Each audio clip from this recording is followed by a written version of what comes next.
Okay, so we are doing our applesauce today, and we like to set it up outside, and have a big family party of it. So, right here, you can see the kids, they're washing the apples.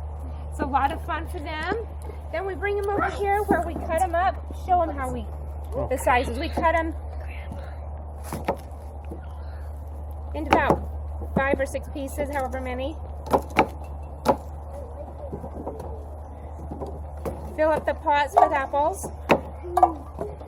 When we have a full pot, we come over and we'll set them on the stoves. Now, these ones they're not done yet. We've got to cook them until they're soft. You have to put quite a bit of water in them because you don't want them to scorch.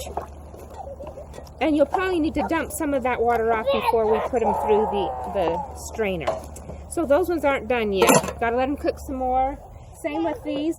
Now if you notice, this pot has red ones, those ones have yellow ones. I would suggest always keeping them separate because they don't cook down at the same speed. So put your different varieties in different pots to cook them down.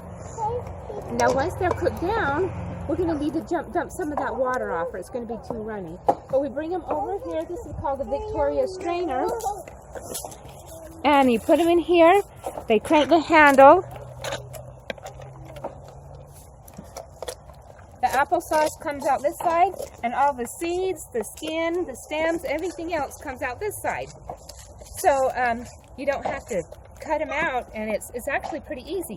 From there, we go ahead and the kids will, Andrew, you can go ahead and start scooping it up. They fill up the bottles. There's still some applesauce on this. And then I'll show you in a little bit how we go ahead and process them.